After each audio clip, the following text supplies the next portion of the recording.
Right, just had another thought as I do.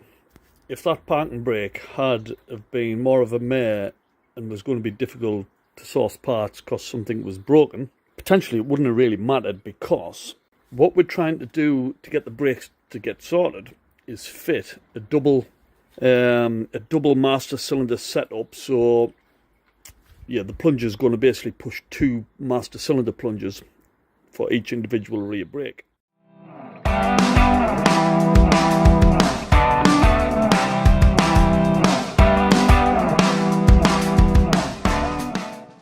The thing that I'm going for is basically a handbrake setup where it's a hydraulic handbrake, but we're doing away with the handbrake just to use the twin setup. So therefore, really, if it's a hydraulic handbrake, then I guess there's no reason why I couldn't make this a parking brake as well.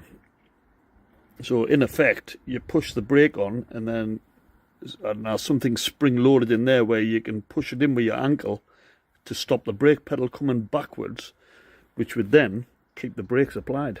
I mean, that would work as a handbrake, so it would dual up foot brake, handbrake, or foot brake, parking brake, more so.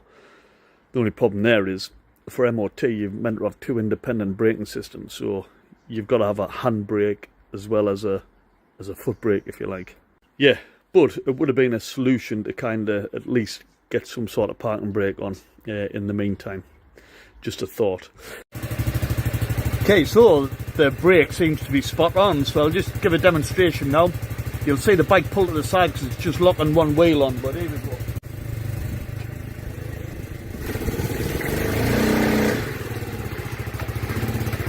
And then keep it on.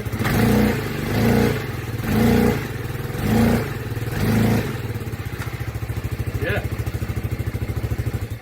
So that's definitely locking that brake up, which is a good sign. Dilly dilly. However, look what else has arrived. Now, good old Wohan. I mean, how they can produce something like this for like that cheap. I think with a bit of a discount, 36 quid I think it was. I mean, you know, it's a canny bit of kit. As I say, we don't need the handbrake lever. It's a shame I couldn't double it up as a handbrake. I'm not sure if I can or not. It depends. Yeah, it depends on where it comes out, I guess, because it might foul the tank. But I was thinking, if I can connect that to the foot brake, it would act as a foot brake, but then I could pull it on with a handbrake as well. I guess that would mean this would be moving up and down all the time as well, so maybe it's not a good idea. Anyway, without even looking at how I'm going to mount it and connect it, what I could do is take that off there for a start, put it on that side, and then that gives me...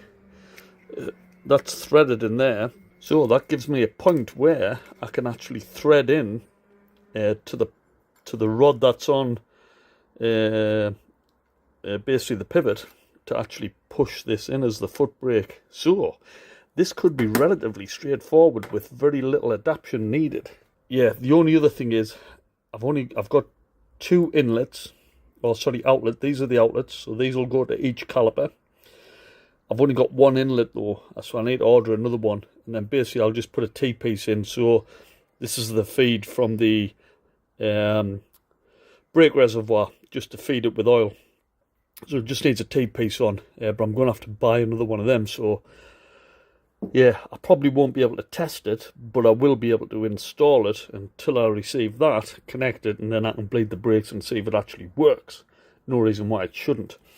The only problem I'm having is, I mean, so we can see how it's going to work. Yeah, push that in and it'll push each individual master cylinder, which is fine.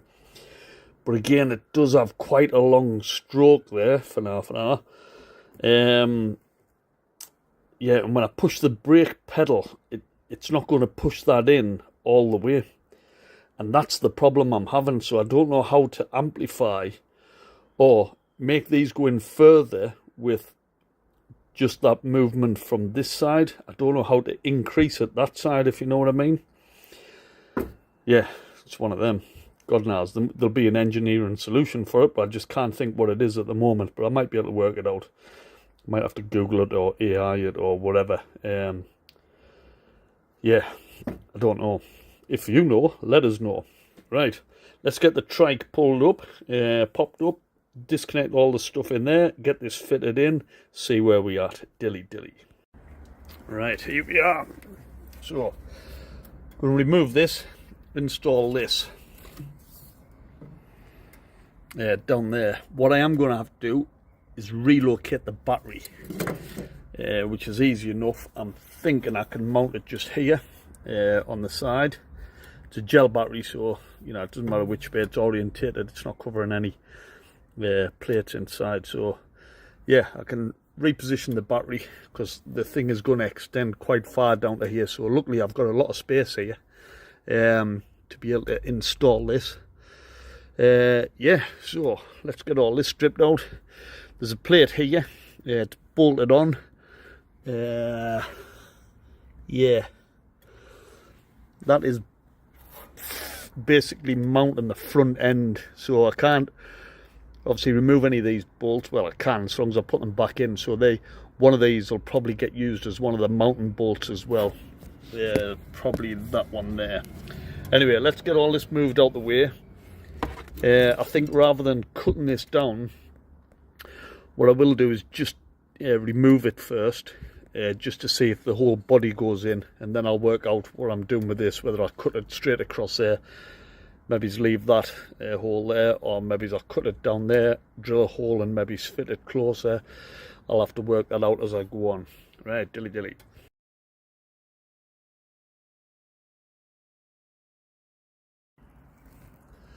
Well, I've only gone and done it.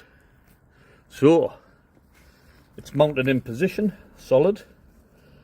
Cut the handle off, mounted it. I mean, you can't really see there, but I should have took a photograph of it. But basically, it had to thread into the original plunger there, and then it was a smaller thread on this part. So I needed like a bolt with a bigger thread on one and a smaller thread on the other, and it just so happened I had one. It was from a starter motor bolt, where you screw the starter motor in, bolted, and then there's a smaller thread on the outside to put an earth cable. So fortunately for me, both threads were exactly the same, so I just had to cut the large end of the bolt down and it worked a treat. So it's now, as I say, I don't think you can really see, but it's, I mean, it's basically connected there. So it's all adjusted, and watch what happens when I press the brake pedal. If I just get in position, pushing both plunges into the master cylinders, which is exactly what we were after.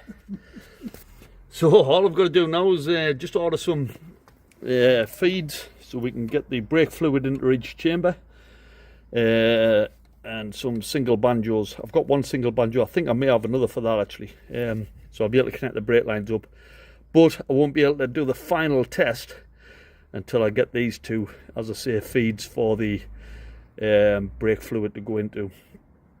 But that is top dollar. I mean, that didn't take much doing at all, much fabrication work. So yeah, just awesome. Great. Right, further update to follow on that one. Dilly dilly. Right, another day. Yeah, so I've ordered the relevant stuff I need. So another one of these, which will be the feed in from the master reservoir. I've ordered another 2 single banjos, so rerouted these. That one will basically go onto there. That one will go onto there. I've relocated the battery, just literally had to put it on its side, so that sits in there nicely. Yeah, which is spot on, so I don't have to mount it up here. What I have mounted up here is the brake reservoir, because there's a gap in between here, so plenty of space. So it's not going to foul the the reservoir when we close the lid. So it just means it's easy access as well. Doing anything with the brakes now, reservoir, master cylinder, rather than keep taking the 4 bolts off and getting the bird's nest uncovered to get to the brake reservoir. Why they ever put it there, I don't know, but you could never see what the level was. It did have an electrical connection, which I'm guessing did bring up some instrumentation on the clocks. a warning or something to say you had, low brake fluid. So anyway, I can visually see it now. So yeah, I've ordered the T-piece as well, because obviously this is going to have to feed the 2 master cylinders. So I've got an 8mm T-piece, and that's pretty much it. Just waiting for the parts now, and then we can hopefully get this bled and get some rear brakes that function without locking on, which would be an absolute godsend. Right, dilly dilly.